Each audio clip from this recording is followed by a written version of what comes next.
Assalamu alaikum students. Today I am going to start 2022 9th class chemistry board paper and we will discuss all the annual paper questions, MCQs and extensive questions, all details and how to solve a particular MCQ by using different tips and techniques. Start by discussing MCQs. MCQ number 1 is which products are formed by the electrolysis of molten NaCl? अगर इस तरह का MCQ आपके पास आए तो सबसे पहले आपने चेक करना है कि जो आपके पास रिएक्टेंट गिवन है वो क्या है। इसमें हमारे पास है मोल्टन NaCl। इट मीन्स कि हमारे पास NaCl है जो कि थोड़ी सी मेल्टेड फॉर्म में है, यानी कि उसमें वाटर ऐड नहीं है। तो हम चेक करेंगे NaCl आयोनाइज होकर क्या बनाएगा। NaCl की आयोनाइजेशन से हमारे पास बनेगा Na positive ion and Cl negative ion. It means के प्रोडक्ट में हमारे पास या तो सोडियम होगा या क्लोरीन होगा, इसके अलावा कोई तीसरा प्रोडक्ट हमारे पास नहीं बन सकता। तो ऑप्शन ए हमारे पास है Na सॉलिड फॉर्म में, क्लोरीन गैस फॉर्म में। This is the right option. ये हमारे पास करेक्ट ऑप्शन है, ऑप्शन ए। अब हम चेक करेंगे कि ऑप्शन बी हमारा सही क्यों नहीं है। Na इसमें सही ऑप्शन है लेकिन H2 यहाँ पे नहीं प्रोड्यूस हो सकता। वो क्यों नहीं प्रोड्यूस हो सकता? क्योंकि हमारे पास रिएक्टेंट में H2 गिवन नहीं है। रिएक्टेंट में हमारे पास Na और Cl है, तो इसमें से हाइड्रोजन गैस प्रोड्यूस नहीं हो सकती, इसलिए ऑप्शन सी हमारे पास इनकरेक्ट है।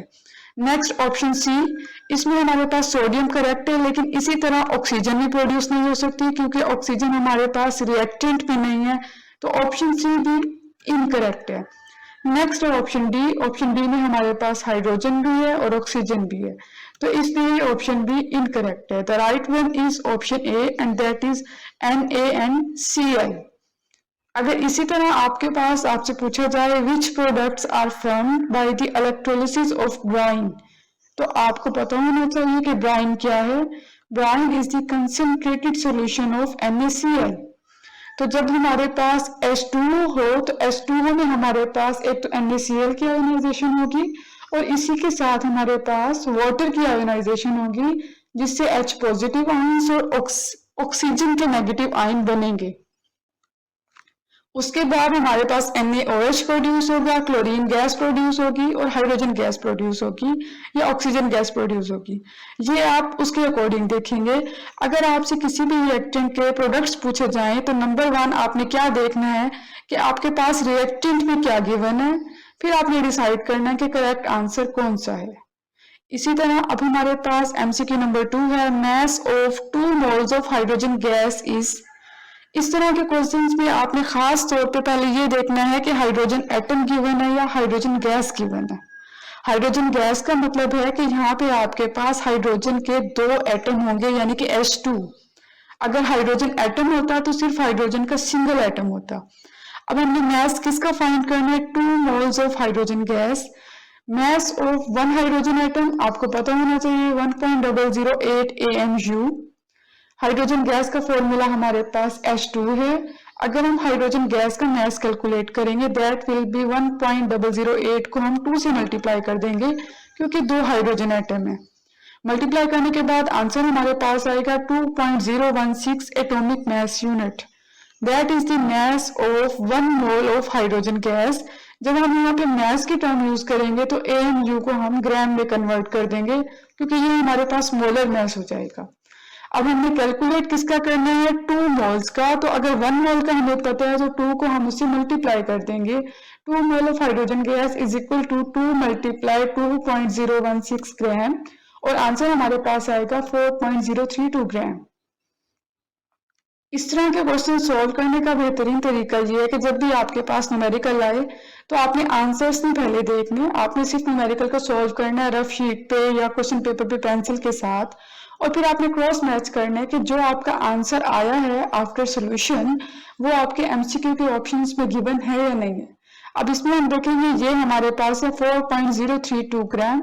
It means option B is the right option. Option C में हमारे पास है 1.008 ग्राम। ये सिंगल हाइड्रोजन एटम का मास है जो कि किसी भी सूरत नहीं हो सकता हाइड्रोजन गैस का। इसी तरह ये हमारे पास 2.106 ग्राम ये हमारे पास है 1 मोल ऑफ हाइड्रोजन एटम, इसलिए ये ऑप्शन भी गलत है। Correct option option number B, that is 4.032 gram. इस तरह के एमसीक्यू में आपने स्पेसिफिकली याद रखना है कि हाइड्रोजन गैस गिवन है या हाइड्रोजन एटम गिवन है।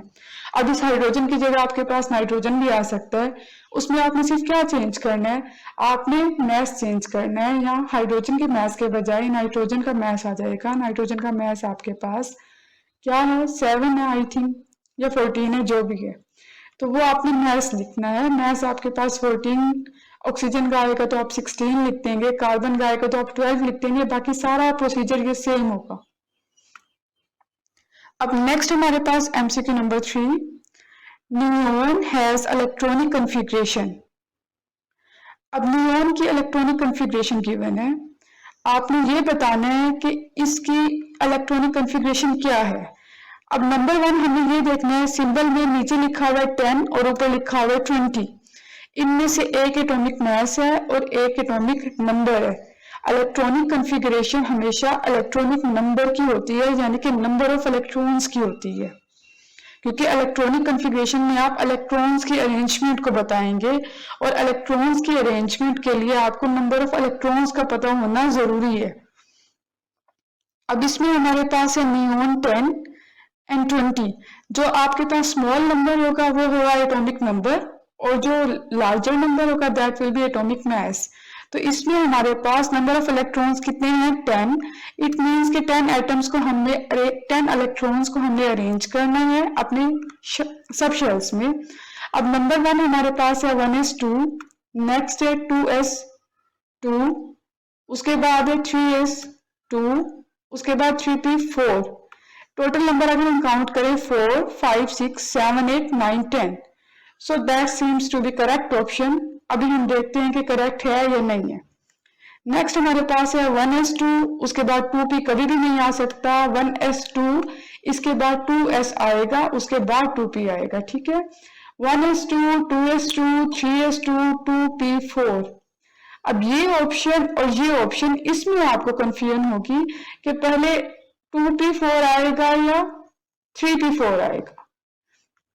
अब लास्ट ऑप्शन आपके पास 1s2, 2s2 एंड 2p6। अगर आप वो क्रॉस मैच बनाएं तो आपके पास क्या आता है, सबसे पहले 1s, उसके बाद आपके पास क्या होगा 2s, और उसके बाद इलेक्ट्रॉन किस पे जाएंगे 2p, क्योंकि ये पहले एरो आपके पास इस तरह आएगा, उसके बाद ये, और थर्ड एरो आपके पास 2p पे आएगा। तो फर्स्ट पे आपके पास आएंगे 1s में, सेकंड में आएंगे 2s में, और फिर आएंगे 2p में। अब s में 2 इलेक्ट्रॉन आते हैं, इसमें भी 2 इलेक्ट्रॉन आएंगे, p में 6 इलेक्ट्रॉन आएंगे, 6, 7, 8, 9, 10। तो ये इलेक्ट्रॉन कंप्लीट हो गए, that is the right answer. अगर आप लोगों को इस तरह नहीं आता तो आप लोग इस तरह से भी याद कर सकते हैं कि पहले आपके पास K शेल कंप्लीट होगा, उसके बाद L, यानी कि 2s के साथ 2p आएगा, उसके बाद 3s आएगा। इसी तरह 2p कभी भी नहीं आ सकता 1s के बाद, और इसमें आपके पास 1s2, 2s2, और यहाँ पे भी 2p पहले आना चाहिए और 3s की हमें जरूरत नहीं पड़ेगी। तो इसलिए ये ऑप्शन भी रॉन्ग है आपके पास, और ये ऑप्शन भी रॉन्ग है। The right answer is option number D, and that is 1s2, 2s2 and 2p6। इसमें आपसे किसी भी चीज की इलेक्ट्रॉनिक कॉन्फ़िगरेशन पूछी जा सकती है, उसको सॉल्व कैसे करना है, आपने पहले ये क्रॉस चेक बनाना है, s, sp, 3s, 3p and 3d। ये जैसे आप क्रॉस चेक बनाएंगे एरो के जरिए, मेरी पिछली वीडियो में भी मैंने वो आपको बना के दिखाया है, आप वहां से भी टैली कर सकते हैं। अब अगर आप एमसीक्यू देखें तो नंबर 1 एमसीक्यू आपके पास है चैप्टर नंबर 7 से है, which products are from electrolysis of molten NaCl। Second आपके पास चैप्टर नंबर 3 और 4 से है, जिसमें आपने मोल्स के बारे में पढ़ा है, और ये आपके पास फर्स्ट 4 चैप्टर्स में से ये इलेक्ट्रॉनिक कॉन्फ़िगरेशन भी। तो इस पेपर के अकॉर्डिंग आपको इलेक्ट्रॉनिक कॉन्फ़िगरेशन आनी चाहिए, आपको मोल का कंसेप्ट क्लियर होना चाहिए, और चैप्टर नंबर 7 के जितने भी सेल गिवन है उन सब की रिएक्टेंट्स और उन सब के प्रोडक्ट्स वो आपको याद होने चाहिए। और याद होने के अलावा आपको ये भी पता होना चाहिए कि चैप्टर नंबर 7 में अगर ऑक्सीजन बन रही है तो वो कैथोड पे बनेगी या एनोड पे बनेगी। ये कुछ ट्रिक्स हैं याद करने की एमसीक्यूज को, जो कि आपने अपने ध्यान में रखनी है पेपर की तैयारी से पहले। नेक्स्ट एमसीक्यू हमारे पास है, predict the location of aluminium in periodic table. अब एल्यूमिनियम में हमारे पास 13 इलेक्ट्रॉन्स हैं और 27 इसका मास नंबर है। अब हमने इसकी पोजीशन को फाइंड करना है। अगर आप 13 देख के काउंट करना शुरू करेंगे तो आप लोग कंफ्यूज हो जाएंगे। इस कंफ्यूजन को दूर करने के लिए आपने हमेशा ये याद रखना है कि नंबर ऑफ शेल्स आपको पीरियड नंबर बताएंगे, यानी कि अगर 13 इलेक्ट्रॉन्स कितने शेल में आ रहे हैं वही उसका पीरियड नंबर होगा। अब 13 इलेक्ट्रॉन्स कितने शेल में आएंगे, पहले आपके पास आएंगे के में कितने इलेक्ट्रॉन्स होंगे 2, एल में कितने इलेक्ट्रॉन्स आपके पास आएंगे 8, 2 और 8 10, और एम में आपके पास कितने इलेक्ट्रॉन्स आएंगे बाकी के 3 इलेक्ट्रॉन्स, तो ये हो गए 30 इलेक्ट्रॉन्स। 30 इलेक्ट्रॉन्स तो टोटल यहाँ पे कितने शेल है आपके पास 3, तो आपके पास नंबर ऑफ शेल क्या है 3। इट मीन्स कि पीरियड नंबर भी आपके पास कौन सा होगा 3। नेक्स्ट आपके पास है number of valence electrons. Valence electrons means कि आपके पास जो सबसे आखिरी शेल है उसमें कितने इलेक्ट्रॉन है, सबसे आखिरी शेल में आपके पास 3 इलेक्ट्रॉन है। इट मींस कि वैलेंस इलेक्ट्रॉन अगर 3 है तो इसका ग्रुप नंबर भी क्या होगा 3। तो इसका करेक्ट ऑप्शन हमारे पास होगा ऑप्शन डी। तो आपने पोजीशन, आपको ये लगता है कि आपको पीरियोडिक टेबल याद है तो आपको इजीली पता चल जाएगा कि ये कौन सा ग्रुप है कौन सा पीरियड है। पेपर के प्रेशर में आप अक्सर भूल जाते हैं, तो आपने एक सिंपल सी ट्रिक याद करनी है। आपके पास कोई भी एलिमेंट की वन हो, आपने उसमें ये देखना है कि नंबर ऑफ शेल्स कितने हैं और उसके वैलेंस इलेक्ट्रॉन्स कितने हैं। आपने उसके इलेक्ट्रॉनिक कन्फिग्रेशन लिख लेनी है। इलेक्ट्रॉनिक कन्फिग्रेशन लिखने के बाद सिंपली आपने देखना है नंबर ऑफ शेल्स आपको पीरियड नंबर बताएंगे, नंबर ऑफ वैलेंस इलेक्ट्रॉन्स आपको ग्रुप नंबर बताएंगे, और ये ऑप्शन डी आपका करेक्ट ऑप्शन है। नेक्स्ट हमारे पास है MCQ number 5, identify the ionic compound from the given options. आपने इसमें से आयोनिक कंपाउंड को फाइंड आउट करना है। ये फाइंड करने के लिए आपको सबका स्ट्रक्चर आना चाहिए। कार्बन डाइऑक्साइड का स्ट्रक्चर आप लोगों ने पहले पढ़ा हुआ है, C double bond oxygen and double bond oxygen, ठीक है।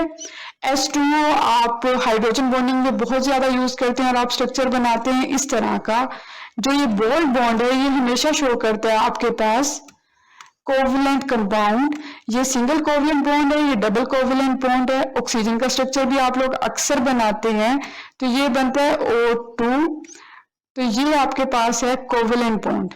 अब आपके पास रह गया मैग्नीशियम ऑक्साइड। मैग्नीशियम ऑक्साइड का स्ट्रक्चर आप हमेशा बनाते हैं और आपको पता है कि मैग्नीशियम पे आप क्या लिखते हैं +2 चार्ज, और जिस पे चार्जेस आ जाएंगे वो आपके पास क्या होगा आयनिक कंपाउंड, और ऑक्सीजन पे आप क्या लिखते हैं -2 charge.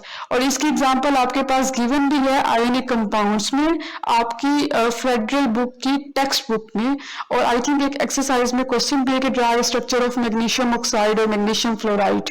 So the right option is magnesium oxide. अगर एक ऑप्शन आपको पता भी है कि वो करेक्ट है तो फॉर सेफ्टी आपने बाकी ऑप्शंस को भी रीचेक करना है कि वो गलत हैं या कोई ऑप्शन ए एंड बी तो गिवन नहीं है, ताकि आपके नंबर मैक्सिमम आए आपके पेपर में। नेक्स्ट हमारे पास एमसीक्यू है, MCQ number 6, conversion of a liquid into gas at all temperatures is called. आपके पास लिक्विड कन्वर्ट हो रहा है गैस में, आपने सिंपली ध्यान में रखना है कि आपके पास वाटर है, वाटर को आपने हीट किया और वो किस में कन्वर्ट हो गया स्टीम में, दैट इज एवेपोरेशन। तो करेक्ट ऑप्शन है एवेपोरेशन। फ्रीजिंग में आपके पास क्या होगा वाटर है, लिक्विड, लिक्विड को जब आप फ्रीज करेंगे वो आइस में कन्वर्ट होगा, liquid into solid that will B freezing. ये आपके पास गलत ऑप्शन है। मेल्टिंग में आपके पास क्या होगा, आपने आइस लिया, आपने उसे हीट किया तो वो लिक्विड में कन्वर्ट हो गया, ये आपके पास सॉलिड इनटू लिक्विड है तो ये गलत ऑप्शन है। कंडेंसेशन में आपके पास क्या होगा, आप सॉलिड चीज लेंगे और सॉलिड चीज डायरेक्टली गैस में कन्वर्ट होगी, तो ये भी आपके पास गलत ऑप्शन है।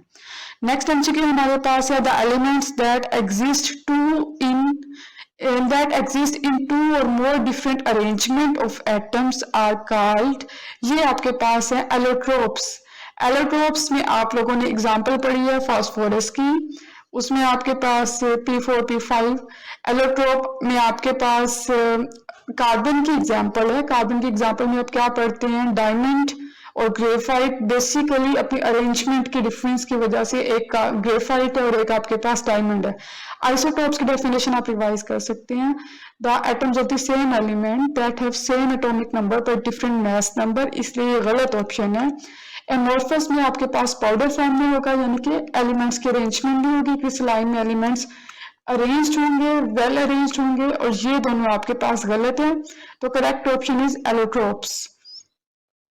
Atmospheric pressure at Murray is less than 1 atmosphere, so the boiling point of water at Murray will be, आपने बेसिकली इस क्वेश्चन को सॉल्व ऐसे करना है कि अगर 1 एटमॉस्फेयर से प्रेशर कम है आपके पास एक्सटर्नल, तो आपका बॉइलिंग पॉइंट भी उस पर्टिकुलर बॉइलिंग पॉइंट से कम होगा जो कि पहले था। जैसे वाटर का बॉइलिंग पॉइंट आपके पास 100 डिग्री सेल्सियस है, जब आप मरी में जाएंगे और उसका प्रेशर एक्सटर्नल प्रेशर आपके पास कम हो गया तो आपका बॉइलिंग पॉइंट 98 पॉइंट समथिंग आ जाएगा। अगर तो आपको एग्जैक्टली वो याद है तो आप आंखें बंद करके ऑप्शन सही कर सकते हैं कि लेस देन 100 डिग्री सेल्सियस, क्योंकि इसमें 798 का ऑप्शन गिवन नहीं है। तो less than 100 degree Celsius means 98.5 degree Celsius. 100 degree Celsius कभी भी नहीं हो सकता, मोर देन 100 डिग्री सेल्सियस भी नहीं होगा और 120 भी नहीं होगा। जैसे जैसे हम ऊपर जाएंगे आपने इसमें सिंपल ये ट्रिक याद करनी है, अगर आपका एटमॉस्फेरिक प्रेशर 1 एटमॉस्फेयर से कम हो रहा है तो आपका बॉइलिंग पॉइंट भी कम हो जाएगा 100 डिग्री सेल्सियस से, जो भी बॉइलिंग पॉइंट आपका ग्राउंड स्टेट पे था। अगर यहाँ पे लिखा हो कि atmospheric pressure, if the atmospheric pressure is more than 1 atmosphere so the boiling point of water will be, तो यहाँ होगा मोर देन 100 डिग्री सेल्सियस, यानी कि जो 1 एटमॉस्फेयर पे उसका बॉइलिंग पॉइंट है उससे ज्यादा होगा। हमसे पूछा गया है कि 1 एटमॉस्फेयर से कम आपका बॉइलिंग एटमॉस्फेरिक प्रेशर है, तो आपका बॉइलिंग पॉइंट क्या होगा, 100 डिग्री सेल्सियस से कम होगा, यानी कि उस बॉइलिंग पॉइंट से कम होगा जो कि 1 एटमॉस्फेयर पे था। एमसीक्यू नंबर 9 हमारे पास है, keeping the pressure of gas constant average kinetic energy increases by. अगर आपके पास प्रेशर ऑफ गैस कांस्टेंट है इट मींस ये आपके पास क्या है, जॉल्स लॉ, जॉल्स लॉ नहीं, आपके पास चार्ल्स लॉ है। और वैसे भी आप लोगों ने पढ़ा हुआ है कि मैंने भी आपको लिखवाया था कि average kinetic energy increases by, आपके पास kinetic energy is directly proportional to temperature. अगर प्रेशर आपने कांस्टेंट कर दिया है इट मींस कि आप जब टेम्परेचर को इंक्रीज करेंगे तो आपकी काइनेटिक एनर्जी भी इंक्रीज करेगी। Keeping the pressure of a gas constant average kinetic energy increases by increase in temperature. Decreasing pressure क्यों गलत ऑप्शन है, ये क्यों हो सकता है गलत ऑप्शन, क्योंकि आपने प्रेशर को कांस्टेंट रखा हुआ है तो ना आप उसे इंक्रीज कर सकते हैं और ना आप उसे डिक्रीज कर सकते हैं। जो चीज आपके पास कांस्टेंट है वो दोनों ऑप्शन गलत है, increasing pressure and decreasing pressure दोनों गलत हैं, क्योंकि उन्होंने मेंशन किया है कि pressure of a gas constant. Next हमारे पास है डिक्रीजिंग टेम्परेचर और इंक्रीजिंग टेम्परेचर।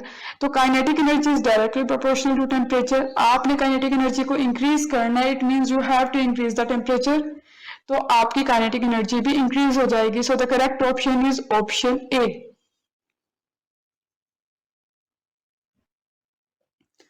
नेक्स्ट हमारे पास क्वेश्चन है, mass of copper sulphates dissolved in 100 gram of solution is. आपने इसमें देखना है ये आपके पास है मास, यानी कि ग्राम्स में गिवन है कॉपर सल्फेट का, और कितने ग्राम्स में डिसॉल्व है, 100 ग्राम में। सो ये हमारे पास होगा percentage mass by mass. Molarity किस लिए नहीं होगा, मोलैरिटी में आपके पास आना चाहिए मोल्स पर लीटर, जबकि यहाँ ग्राम पर ग्राम है। कंसंट्रेशन में नहीं होगा, उसमें हम सोल्यूट और सॉल्वेंट के कंसंट्रेशन लेंगे, ये गलत है। सोलिबिलिटी में हम क्या लेंगे, आपके पास जितना मास डिसॉल्व होगा 101 लीटर में तो उसे हम कहेंगे सोलिबिलिटी। तो यहाँ पे आपके पास लीटर वाला ऑप्शन नहीं है, आपके पास ये ऑप्शन बनेगा परसेंटेज मास बाय मास, क्योंकि यहाँ पे इन्होंने 100 ग्राम को यूज किया है। जब 100 ग्राम में हम जितने कॉपर सल्फेट को डिसॉल्व करेंगे, that will be our percentage solution. So next question is the oxidation state of nitrogen in NH3 is, इसके लिए हम मैथ्स का फॉर्मूला बनाएंगे। Oxidation state of nitrogen, NH3 पे कोई साइन नहीं है ऊपर, यानी कि 0 है, तो इसमें इसका ये मतलब है कि हमारे पास oxidation state of nitrogen plus oxidation state of hydrogen, और कितने हाइड्रोजन आइटम है NH3 में 3, तो इसको हम 3 से मल्टीप्लाई करेंगे इज इक्वल टू 0। हमने x फाइंड करना है, यानी कि ऑक्सीडेशन स्टेट ऑफ नाइट्रोजन को फाइंड करना है, प्लस 1 हमारे पास क्या है, ऑक्सीडेशन स्टेट ऑफ हाइड्रोजन, यानी कि +1 हमारे पास ऑक्सीडेशन स्टेट है हाइड्रोजन की। इसको हम 3 से मल्टीप्लाई करेंगे और आंसर आना चाहिए 0। सो अगर हम इसे सॉल्व करेंगे तो x + 3 is equal to 0 and x is equal to -3। So the correct option is -3। अगर नाइट्रोजन की यहाँ पे -3 हो तो हाइड्रोजन की क्या है +3, और ओवरऑल हमारे पास मॉलिक्यूल क्या बनेगा, न्यूट्रल। ये आप इसे रीचेक भी कर सकते हैं। नेक्स्ट आपके पास है identify the branch of chemistry which deals with the study of glucose formation by plants. इसमें आप लोग देखेंगे एक तो आपके पास ग्लूकोज फॉर्मेशन है, लेकिन किससे बन रही है, प्लांट्स में। तो प्लांट्स हमारे पास क्या है, लिविंग ऑर्गेनिजम्स। तो लिविंग ऑर्गेनिजम्स में अगर हम कोई भी मैकेनिज्म डिस्कस करें, यानी कि किसी भी चीज की प्रिपरेशन, जैसे आप लोग बायो में पढ़ते हैं क्रैब साइकिल एक्सेट्रा, तो ये सब हमारे पास आएंगे बायोकेमिस्ट्री में, यानी कि हम केमिस्ट्री को डिस्कस कर रहे हैं किसी भी चीज के फॉर्मेशन को, लेकिन किसी लिविंग ऑर्गेनिज्म के अंदर, प्लांट्स हो या एनिमल्स हो या ह्यूमंस हो। तो ये हमारे पास करेक्ट ऑप्शन होगा बायोकेमिस्ट्री। ठीक है। इनऑर्गेनिक केमिस्ट्री में आप कार्बन के अलावा कुछ भी डिस्कस करते हैं, ऑर्गेनिक में आप कार्बन को डिस्कस करते हैं, यहाँ ऐसा कुछ भी नहीं है। और एनालिटिकल केमिस्ट्री में आप लेबोरेटरी में अगर इसी ग्लूकोज को प्रिपेयर करते हो तो वो आपके पास एनालिटिकल केमिस्ट्री होता है, लेकिन हम कहाँ पे स्टडी कर रहे हैं, बाय प्लांट्स, तो so that will be the biochemistry. Hopefully आप सबको ये एमसीक्यू समझ भी आ गए होंगे और इनकी जो एक्सप्लेनेशन है वो भी समझ आ गई होगी। मैं उम्मीद करती हूँ कि आपको जिस भी एमसीक्यू में कोई भी प्रॉब्लम है तो आप उसे कमेंट सेक्शन में जरूर बताएंगे, और ताकि ये एक इंटरेक्टिव चैनल बने। आप लोगों को कोई भी कंफ्यूजन है, किसी एमसीक्यू की समझ नहीं आई, या आपके ख्याल में ये ऑप्शन गलत है जो कि मैंने बताया है और कोई और ऑप्शन सही है, तो आप उसे काइंडली कमेंट सेक्शन में लिखें। और जितने भी आपके पास बाकी आपके फेलोज हैं उनसे ये वीडियो शेयर करें, ताकि ज्यादा से ज्यादा लोग 2022 के फेडरल बोर्ड के पेपर को रिवाइज कर सकें बिफोर अपेयरिंग इन 2023 पेपर। इस पेपर सेक्शन को देख के आप ये भी सोच सकते हैं कि आपके एमसीक्यू कहाँ से पिक करेंगे पेपर सेटर। आपको मोल्स का कंसेप्ट क्लियर होना चाहिए, आपके लिए सोल्यूशन का कंसेप्ट क्लियर होना चाहिए, ऑक्सीडेशन स्टेट का कंसेप्ट आपको आना चाहिए। चैप्टर नंबर 1 जो कि आप बहुत इजी कंसिडर करते हैं लेकिन फिर भी आप एमसीक्यू गलत कर देते हैं, तो उसमें आपको ब्रांचेस ऑफ केमिस्ट्री में डिस्टिंग्विश करना आना चाहिए कि एक ब्रांच का दूसरे से क्या डिफरेंस है। इसके अलावा आपको मोलैरिटी के सारे कंसेप्ट क्लियर होने चाहिए, सोल्यूशन के, ऑक्सीडेशन स्टेट के। नेक्स्ट आपके पास होपफुली अब मैं आपको दिखा देती हूँ कि नेक्स्ट हमारे पास शॉर्ट क्वेश्चन ये हैं। ये शॉर्ट क्वेश्चन का फर्स्ट है, नेक्स्ट ये शॉर्ट क्वेश्चन नंबर 2 है, ये आपके पास एक्सटेंसिव क्वेश्चन है। अब आपने मुझे अपने कमेंट्स में बताना है कि क्या आपको शॉर्ट क्वेश्चन और एक्सटेंसिव क्वेश्चन की कोई एक कंप्लीट वीडियो चाहिए जिसमें मैं आपको बताऊं कि इसका जो प्रॉपर आंसर है वो क्या है, या अगर आपके पास ये 3 एक्सटेंसिव क्वेश्चन गिवन है तो इनमें से आपको कौन से 2 पिक करने चाहिए कि आपके मैक्सिमम मार्क्स आए। तो ये आप मुझे अपने कमेंट सेक्शन में जरूर बताएंगे ताकि मैं फर्दर देखूं कि मैंने नेक्स्ट वीडियो किस चीज पे बनानी है। अल्लाह ताला आप सबको खुश रखे और बहुत ज्यादा कामयाबियां आपका मुकद्दर बने, और अपने पेरेंट्स का ख्याल रखें। Thank you and Allah Hafiz.